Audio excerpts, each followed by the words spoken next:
இன்றைக்கும் கூட நாம் வேதத்திலிருந்து சில சம்பவங்களை பார்த்து தியானித்து நாம் கடந்து செல்ல போகிறோம். அதற்கு முன்பதாக உபவாசம் என்றால் என்ன? உபவாசம் என்றால் என்ன? இன்றைய காலகட்டங்களிலே அநேகர் உபவாசிக்கிற நாட்களாக இருக்கிறது. இந்த காலத்தை நாம் உபவாசத்திற்கென்று சொல்லி அதிகமாய் பிரயாசப்படுகிறோம். ஆனாலும் அநேகர் இந்த உபவாசத்தை குறித்து சரியாக அறியாதிருக்கிறார்கள்.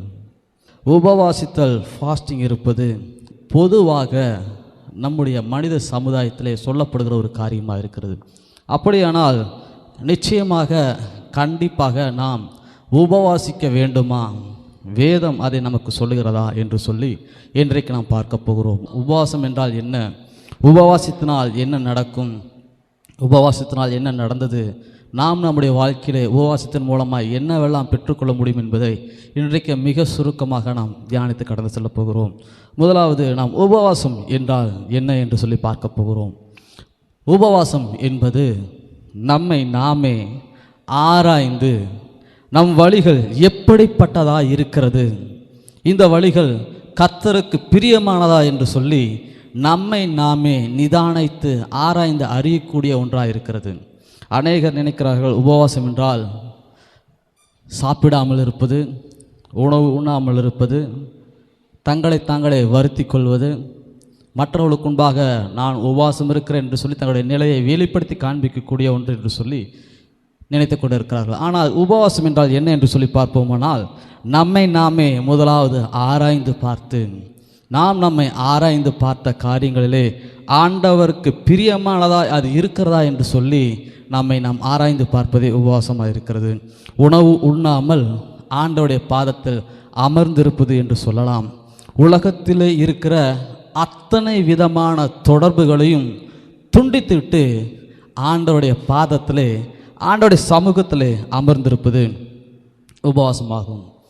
இன்னும் சொல்லப்போனால், நம்மை நாம் சோதித்தறிந்து நம்மிடத்தில் இருக்கிற பாவங்கள், நம்மை நாம் சோதித்து நம்மிடத்தில் இருக்கிற அக்கிரமங்கள், மீறுதல்கள், இவைகள் எல்லாவற்றையும் கண்டறிந்து அவைகளை விட்டு ஆண்டவருக்கு பிரியமானபடி நம்மை மாற்றிக்கொள்வது உபவாசமாகும்.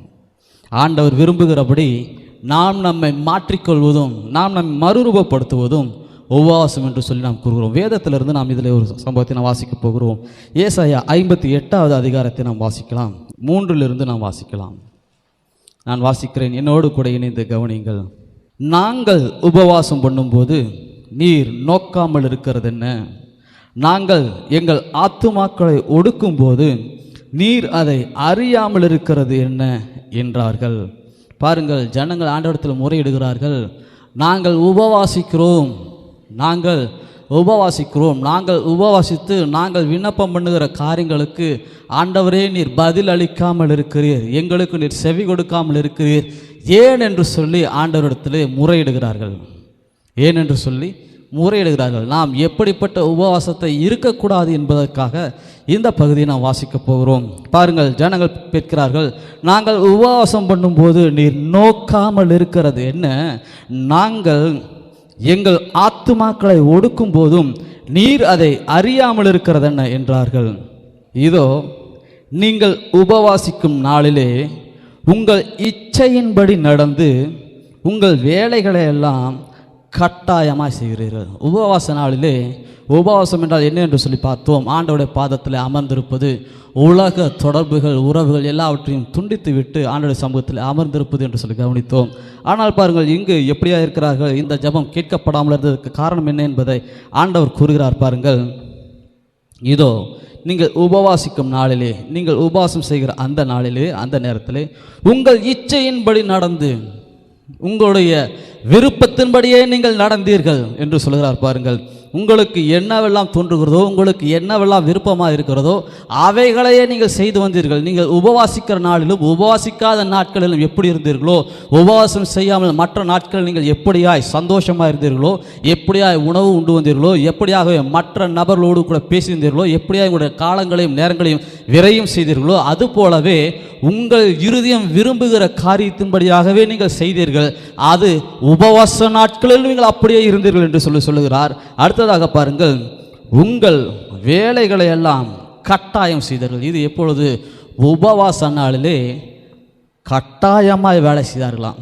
உபவாச நாள் என்று சொல்லி நியமிக்கும் பொழுது அந்த உபவாச நாளிலே அந்த நாளையும் அந்த நேரத்தையும் ஆண்டவருக்கு என்று சொல்லி கொடுக்க வேண்டும், ஆண்டோடைய சமூகத்தில் அமர்ந்திருக்க வேண்டும். ஆனால் பாருங்கள், இங்கு ஜனங்கள் உபவாச நாளிலே தங்கள் இச்சின்படி நடக்கிறதோடு மாத்திரமல்லாமல் தங்கள் வேலைகளை எல்லாம் அவர்கள் என்ன வேலைகளை செய்தார்களோ அந்த வேலையை அப்படியே செய்தார்கள்.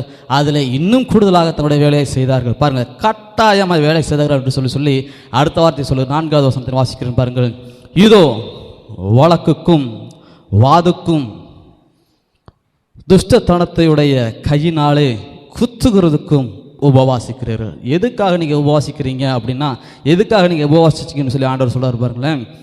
இதோ வழக்குக்கும், வழக்குகள் என்பதுனா குறுக்கு விசாரணை. உபவாசம் இருக்கிற நாளிலே அவர்கள் செய்த காரியம் என்னவென்று சொல்லி பார்ப்போம்னால், குறுக்கு விசாரணை, தர்க்கம், சண்டை, வாதம், வாத சண்டை, வாயின் வார்த்தையினாலே சண்டையிட்டுக் கொள்வது, இப்படிப்பட்ட காரியங்களை அவர்கள் செய்தார்கள்.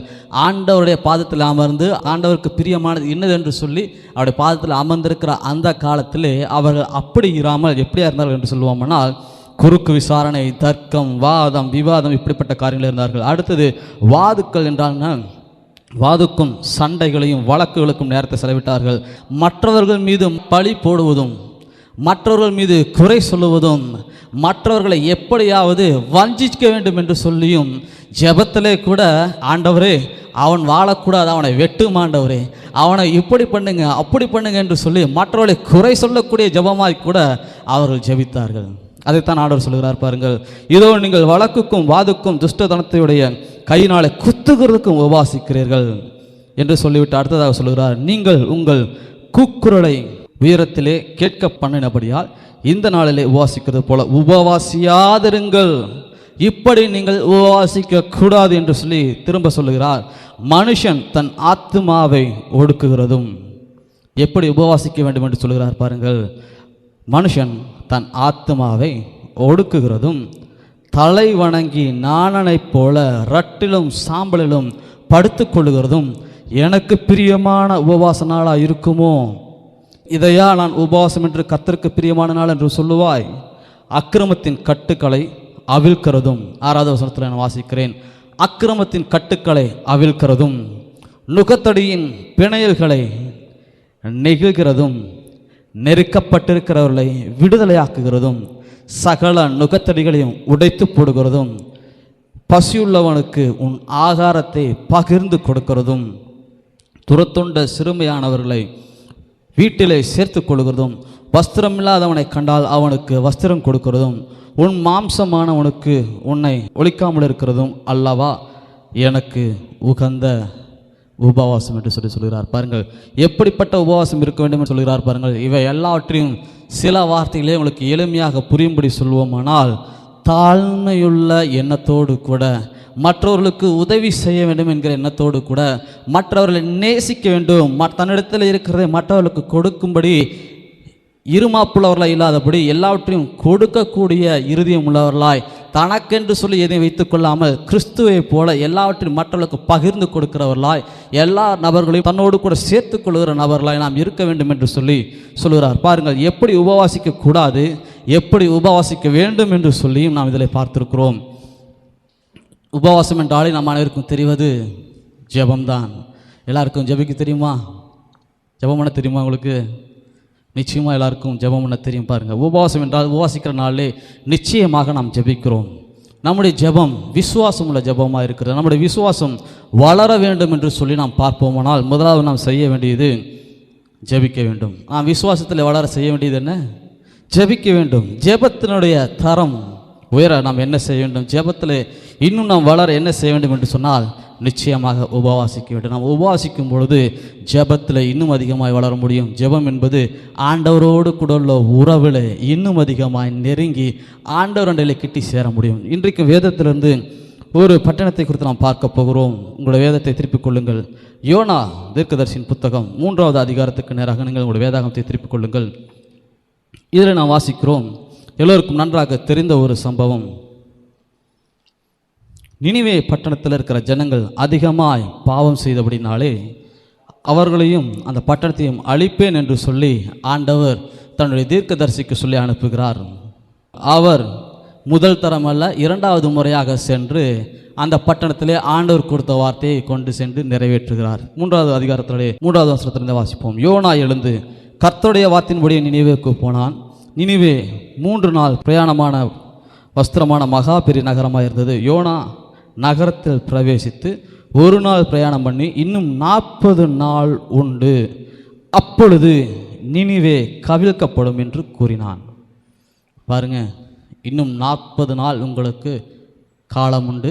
40 நாளுக்கு பின்பு நினிவே பட்டணமானது கவிழ்க்கப்பட்டு போம், அப்படின்றால் அழிக்கப்படும் என்று சொல்லுகிறார். ஏனென்று சொன்னால் அந்த பட்டணத்தில் இருக்க ஜனங்களுடைய பாவம் மிகுதியாக இருந்தபடினாலே ஆண்டவர் அவளை அழிப்பேன் என்று சொல்லுகிறார். அதை கேட்ட மாத்திரத்திலே அந்த பட்டணத்தில் இருந்த ஜனங்கள் என்ன செய்கிறார்கள் என்று சொல்லி பார்ப்போமானால் 5வது வசனத்தில் நாம் தொடர்ந்து வாசிப்போம். அப்பொழுது நினிவேயில் உள்ள ஜனங்கள் தேவனை விசுவாசித்து உபவாசம் செய்யும்படி கூறினார்கள். பெரியோர் முதல் சிறியோர் மட்டும் இரட்டெடுத்து கொண்டார்கள். இந்த செய்தி நினிவேயின் ராஜாவுக்கு எட்டின போது அவன் தன் சிங்காசனத்தை விட்டு எழுந்து தான் உடுத்தியிருந்த உடுப்பை கழற்றி போட்டு இரட்டை உடுத்தி கொண்டு சாம்பலிலே உட்கார்ந்தான். மேலும் ராஜா தானும் தன் பிரதானிகளும் நிர்ணயம் பண்ணின கட்டளையாக நினிவேயில் எங்கும் மனுஷரும் மிருகங்களும் மாடுகளும் ஆடுகளும் ஒன்றும் ருசி பாராதிருக்கவும் மேயாமலும் தண்ணீர் குடியாமலும் இருக்கவும் என்று சொல்லி இப்படியாக சொல்லி எல்லாரும் என்ன செய்ய வேண்டுமாம்? உபவாசம் பண்ண வேண்டும், விசுவாசித்து உபவாசம் பண்ண வேண்டும் என்று சொல்லி ராஜா கட்டளையிடுகிறார். என்ன விசுவாசிக்கணும், எப்படி உபவாசிக்க வேண்டும் என்று சொல்லுகிறார் பாருங்கள்.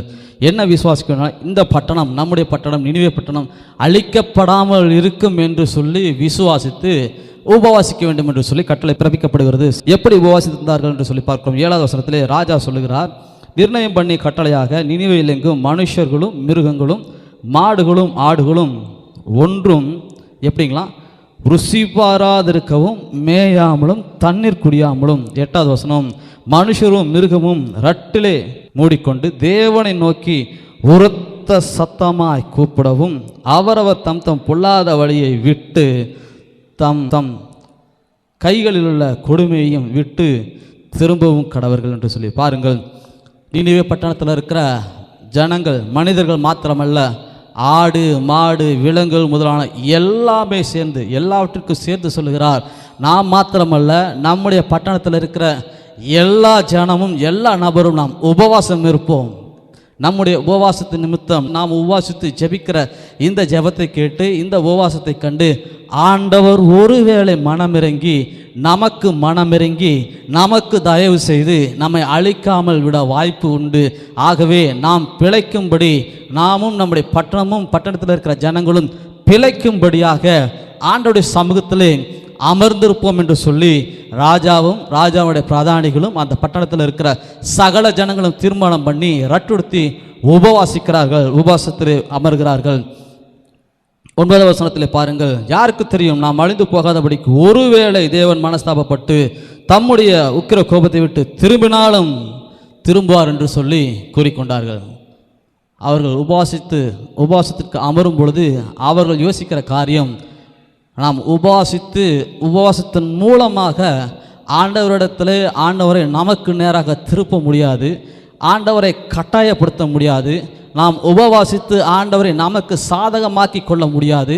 நாம் உபவாசம் இருக்கிறோம் என்று சொல்லிக்கொண்டு ஆண்டவருடைய சமூகத்தில், ஆண்டவரே நான் உபவாசம் இருக்கிறேன், என்னை பாருங்கள், நான் உபவாசம் இருக்கிறபடினாலே எனக்கு நீங்கள் இது நிச்சயமாக செய்ய வேண்டும் என்று சொல்லி ஆண்டவருக்கு நாம் கட்டளையும் விட முடியாது.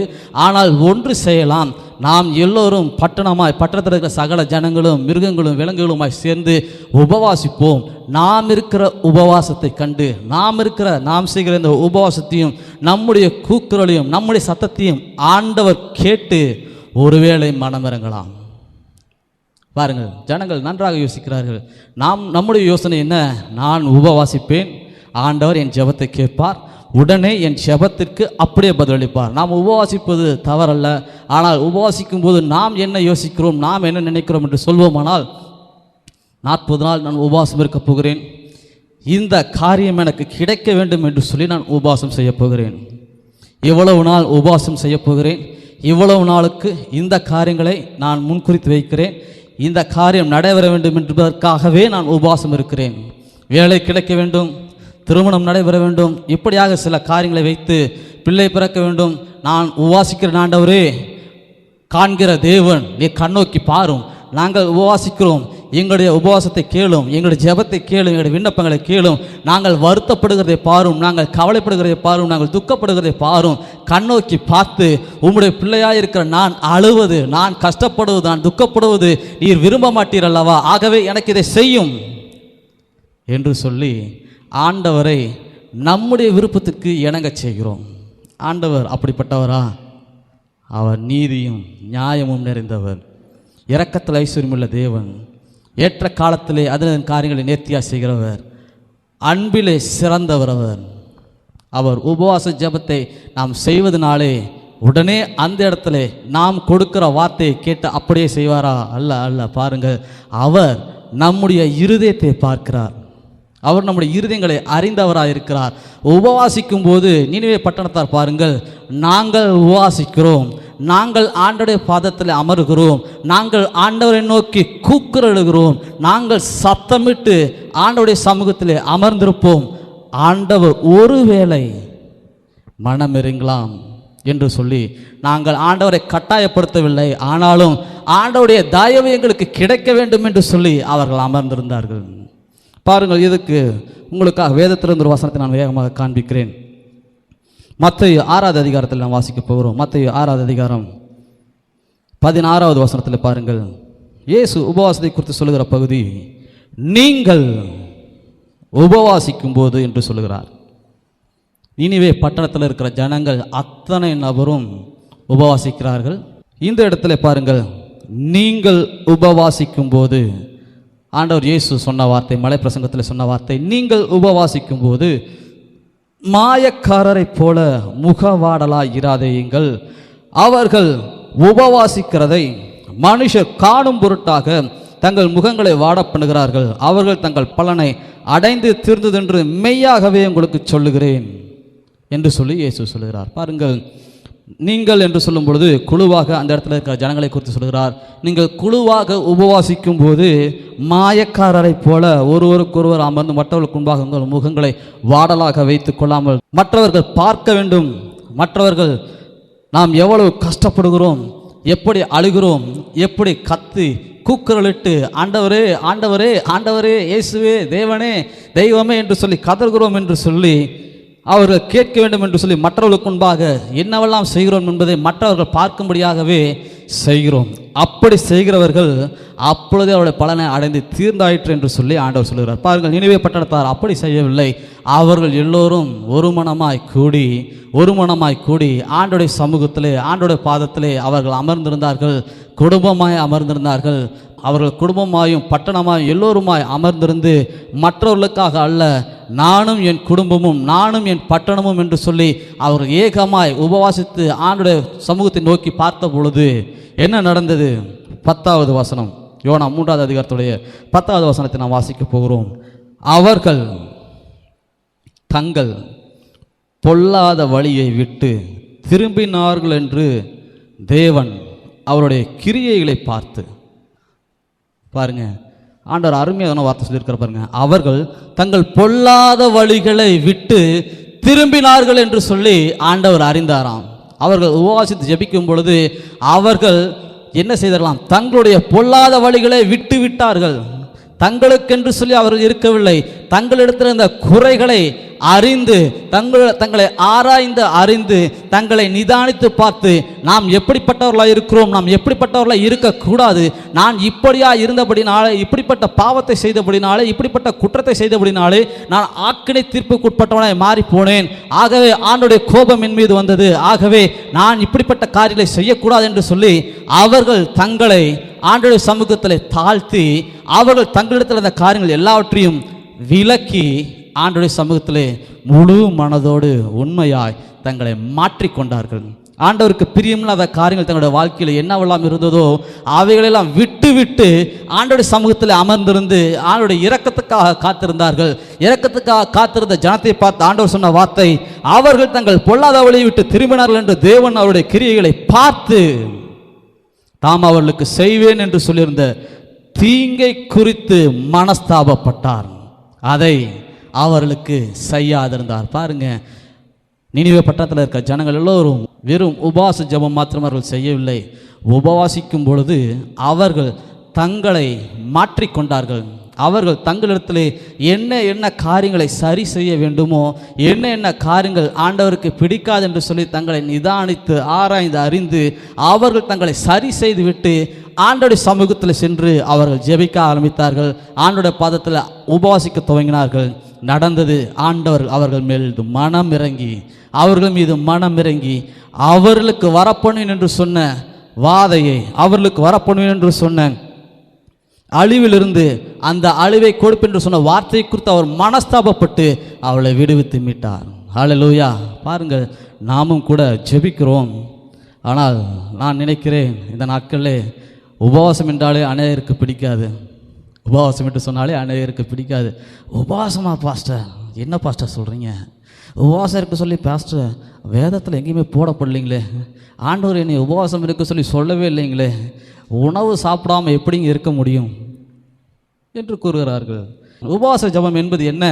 நம்மை நாமே நிதானித்தறிந்து தேவனோடு கூட நம்முடைய உறவை புதுப்பித்துக் கொள்வதும், தேவனுக்கு கேட்காத காரியங்களை நம்மிடத்திலிருந்து விட்டு விட்டு தேவனோடு கூட ஐக்கியப்படுவதும், இன்னும் அதிகமாக அவரோடு கூட சேர்ந்திருக்கவுமே இந்த உபவாச ஜெபத்தை நாம் ஏறெடுக்கிறோம். அடுத்ததாக நாம் வாசிக்கலாம். அனைவருக்கும் நன்றாக தெரிந்த ஒரு நபர் நெகேமியா.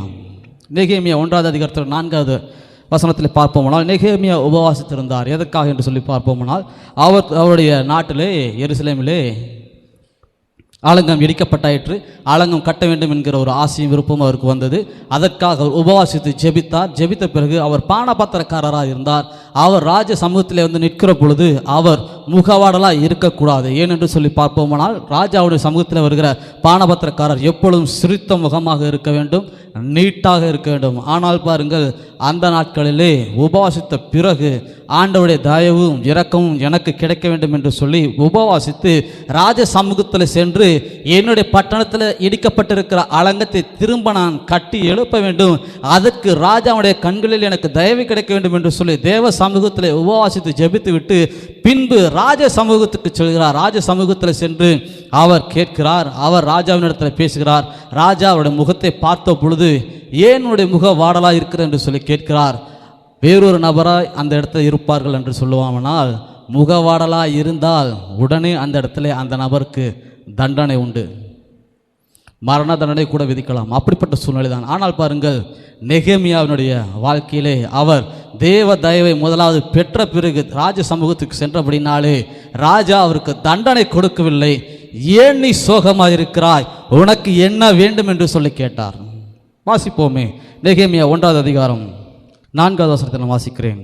இந்த வார்த்தைகளை கேட்ட பொழுது நான் உட்கார்ந்து அழுது சில நாளாய் துக்கித்து உபவாசித்து மன்றாடி பரலோகத்தின் தேவனை நோக்கி, பரலோகத்தின் தேவனாகிய கர்த்தாவே, உம்மில் அன்பு கூர்ந்து உம்முடைய கற்பனைகளை கை கொள்கிறவர்களுக்கு உடன்படிக்கைகளையும் கிருபைகளையும் காக்கிற மகத்துவமும் பயங்கரவுமான தேவனே, உமது அடியனாகிய இஸ்ரவேல் புத்திரருக்காக இன்று இரவு பகலும் முன்பாக மன்றாடி இஸ்ரவேல் புத்திரராகி நாங்கள் உமக்கு விரோதமாக செய்த பாவங்களை அறிக்கையிட்டு. பாருங்கள், ஆண்டோடைய சமூகத்தில் அவர் உபவாசிக்கும் பொழுது இப்படிப்பட்ட காரியங்கள்லாம் செய்கிறார். 8வது வசனம், நீங்கள் கட்டளையை மீறினால் நாங்கள் உங்களை ஜாதிக்குள்ளே சிதறடிப்பேன் என்றும், நீங்கள் என்னிடத்தில் திரும்பி என் கட்டளை கை கொண்டு அவைகளின்படி செய்வீர்களானால் உங்களிலே தள்ளுண்டு போனவர்கள் வானத்தின் கடையாந்தரங்களே இருந்தாலும் நான் அங்கே இருந்தும் அவர்களை சேர்த்து என்று சொல்லி வசனம் தொடர்ந்து வருகிறது. 2வது அதிகாரத்தில் பாருங்கள், அர்த்தசஷ்ட ராஜா 20ஆம் வருஷம் நிசான் மாதத்திலே என்று சொல்லி வருகிற வாசித்து கொண்டே வரும்பொழுது ராஜ சமூகத்தில் அவன் வருகிற பொழுது ராஜா அவருடைய விருப்பத்தை கேட்டு என்னவெல்லாம் வேண்டும் என்று சொல்லி சொல்கிறாரோ அவை எல்லாவற்றையும் கொடுக்கிறார். அவர் அந்த பட்டணத்தை விட்டு வெளியே சொல்லும் பொழுது அருகில் இருக்கிற நாட்டினுடைய ராஜாவினிடத்திலே ஒரு கடிதம் வேண்டும் என்று சொல்லி கேட்கிறார். அதையும் கொடுக்கிறார்கள்.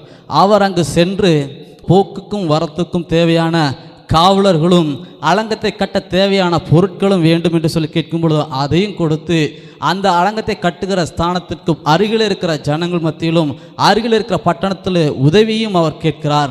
அதற்கும் ராஜா ஒரு கடிதத்தை கொடுத்து அனுப்புகிறார். காரணம், முதலாவது அவர் தேவனுடைய சமூகத்தில் அமர்ந்திருந்து, ஆண்டோடைய சமூகத்தில் அமர்ந்திருந்து தேவ தயவை பெற்றபடினாலே ராஜாவினுடைய கண்களில் அவருக்கு தயவு கிடைத்தது. இல்லை என்று சொல்லி பார்ப்போமானால் நிச்சயமாக நெகேமியாவோட வாழ்க்கை மரணத்தில் நிறைவடைந்திருக்கும். தேவ ஜனமே, இன்றைக்கும் உங்களுக்கான கர்த்தருடைய வார்த்தையை சொல்கிறேன். நீங்களும் கூட ஆண்டவருடைய சமூகத்திலே வருகிற பொழுது எப்பொழுதும் ஆண்டவருக்கு முதன்மையான இடத்தை கொடுங்கள். நீங்கள் உபவாசிக்கும் போது மற்றவர்களைப் போல அல்லாமல், மற்றவர்களுக்காகவும் அல்லாமல், உங்களுக்காக நீங்கள் உபவாசம் பண்ணுங்கள். நீங்கள் உபவாசிக்கும் பொழுது நீங்களும் உங்கள் ஆண்டவரும் என்று சொல்லி ஆண்டோடைய பாதத்தில் அமர்ந்திருங்கள். நீங்கள் உபவாசிக்கும் பொழுது நீங்கள் உங்களை ஆராய்ந்து அறிந்து, உங்களை நிதானித்து அறிந்து, ஆண்டவருக்கு பிரியமான காரியங்கள் என்னிடத்தில் உண்டா என்று சொல்லி ஆராய்ந்து பாருங்கள். ஒருவேளை உங்களிடத்தில் ஆண்டவருக்கு பிரியமான காரியங்கள் இல்லாமல் இருக்குமானால் உடனே அதை மாற்றிக்கொள்ளுங்கள். ஒருவேளை ஆண்டவருக்கு பிரியமான காரியங்களிடத்தில் இருக்குமானால் மிகவும் சந்தோஷம். தொடர்ந்து ஆண்டவருக்கு பிரியமானது என்ன என்று சொல்லி ஆராய்ந்து அறிந்து ஆண்டவருடைய தயவை பெற்றுக்கொண்டு ஆண்டவருடைய சமூகத்திலே அமர்ந்திருப்போம். பாருங்கள், கடவுள் யார் என்பதை நாம் நன்கு அறிந்திருக்கும்படியாகவே, நாம் மாறும்படியாகவும், நாம் நம்மை தாழ்த்தி ஆண்டவருடைய சமூகத்திலே இன்னும் கிட்டி சேரும்படியாகவும் உபவாசம் இருக்கிறோம். நாமும் கூட நம்முடைய வாழ்க்கையிலே கிறிஸ்து யார் என்று சொல்லி இன்னும் அதிகமாக அறிந்து கொள்ள வேண்டும். நாம் ஆண்டவருடைய சமூகத்திலே இன்னும் இன்னும் இன்னும் இன்னும் இன்னும் அவருடைய கிட்டி சேர வேண்டும். ஆகவே நிச்சயம் நாம் ஆண்டவரை அறிந்து கொள்கிற பொழுது ஆண்டவர் நமக்காக வைத்திருக்கிற உச்சிதமானவைகளையும் அறிந்து கொள்ள முடியும். ஆண்டவரை நாம் அறிந்து கொள்கிற பொழுது ஆண்டவர் நம்மை எவ்வளவாய் நேசிக்கிறார் என்பதை நாம் பார்க்க முடியும். இன்னும் ஆண்டவரை நாம் அறிந்து கொள்கிற பொழுது ஆண்டவர் நமக்காக என்ன என்ன காரியங்களை முன்குறித்து வைத்திருக்கிறார் என்பதை நாம் பார்க்க முடியும். இன்னும் ஆண்டவருடைய சமூகத்தில் அமர்ந்திருந்து ஆண்டவரை குறித்து அறிந்து கொள்கிற பொழுது நம்முடைய வாழ்க்கை மாறும், நம்முடைய வாழ்க்கை தரம் மாறும், நம்முடைய சூழ்நிலைகள் மாறும், காரியங்கள் எல்லாம் நம்முடைய வாழ்க்கையிலே மாறுதலாக முடியும். ஒரு ஆமீன் சொல்லுங்க. வருகிற நாளிலிருந்து ஆண்டவருடைய சமூகத்தில் அமர்ந்திருங்கள். கிறிஸ்துவையும் அறிந்து கொள்ளுங்கள். கிறிஸ்து எப்படிப்பட்டவர், ஆண்டவராக இயேசு எப்படிப்பட்டவர் என்று சொல்லி அவரை அறிந்து கொள்வோம். அவருடைய சமூகத்தில் நாம் நம்முடைய சுயத்துக்கு இடம் கொடுக்காமல் அவருக்கு முதலில் கொடுத்து அமர்ந்திருக்கிற பொழுது நிச்சயமாகவே அவர் நம்மை கண்டு நம் மீது மனமிறங்கி நமக்கு உதவி செய்வார். நம்முடைய தேவைகளை சந்திப்பார், நம்முடைய வாழ்க்கையை மாற்றுவார். நம்முடைய குடும்பத்தில், நம்முடைய பிள்ளையோட வாழ்க்கையிலே, எல்லாருடைய வாழ்க்கையிலும் நன்மையான வேலை சேமத்தை கட்டளிடுவார். பாருங்கள், நினைவு பட்டணத்தாருடைய வாழ்க்கையிலே எப்படியாய் நன்மை வந்ததோ அதுபோல, எப்படியாய் நெகேமியாவுடைய வாழ்க்கையிலே நன்மை வந்ததோ, தேவ தயவு கிடைத்ததோ, ராஜாவினுடைய கண்களில் தயவு கிடைத்ததோ, அதுபோலவே நம்முடைய வாழ்க்கையிலும், நம்முடைய குடும்பத்தோடைய வாழ்க்கையிலே, வேலை செய்கிற ஸ்தலத்திலே, தொழில் ஸ்தலத்திலே, எல்லா இடங்களிலும் தேவ தயவும் மனித தயவும் நிச்சயமாய் நமக்கு கிடைக்கும். ஹல்லேலூயா. யாவருமாய் சேர்ந்து எழுந்து நின்று கண்களை மூடி நாம் ஜெபிக்கலாம்.